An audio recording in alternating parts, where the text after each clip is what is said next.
Born on 28 November 1949 in a remote village of Ibisil in Kajiado Central, Joseph Kasaine Nkaissery received basic education at Ibisil Primary School between 1960 and 1966 and secondary education at Kajiado High School between 1967 and 1970.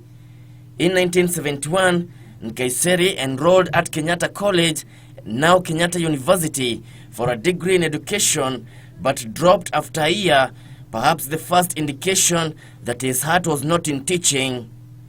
In 1973, Nkaissery was recruited in the Kenya Army, and within 14 years of service, he had risen to military assistant to the Chief of General Staff. Between 1973 and 1987, as he rose through military ranks, Nkaissery received special training at Defense Staff College Military Academy in Dehradun, India, Kennedy School of Harvard University, and United States Army College in USA.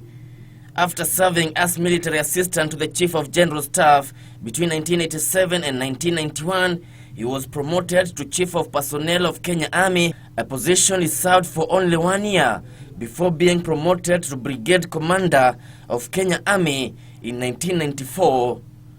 In 1997, Nkaissery rose to the rank of Deputy Commandant and Chief Instructor, a position he held for 2 years before ascending to Commandant of Armed Forces Training College. In 2002, after 29 years of military service, he retired and joined politics, becoming Member of Parliament of Kajiado Central after trouncing KANU's David Skankori. During his days in Parliament, the former military man always had passion for debates on security matters and issues affecting marginalized communities. I am still a member of Kajiado Central, and I'm still a member of ODM.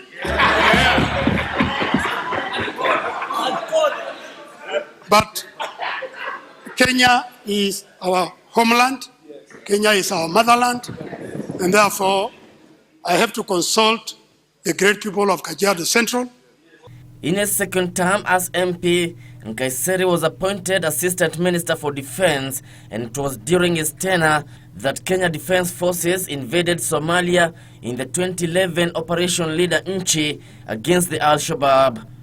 A close ally of both President Uhuru Kenyatta and opposition leader Raila Odinga, Nkaissery served as an active ODM MP for 7 years before he was appointed to the cabinet by President Kenyatta to head the Interior and National Coordination Docket. I remember when it was on 411 that you've been nominated, and during your speech you said this, that matters of security, they need great minds.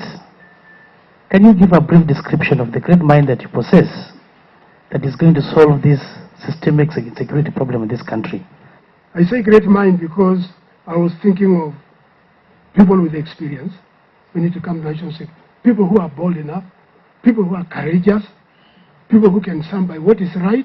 He became the first opposition MP to be appointed to such a senior government position. If you are a security agent, if you are employed, if you are earning taxpayers' money, and you are given that job to secure Kenya, it is your responsibility to secure Kenya because you are paid for it. And if you are not going to measure up to the call of duty, the best thing is to do is to take a walk. The senior Maasai elder passed on at the age of 67 years old.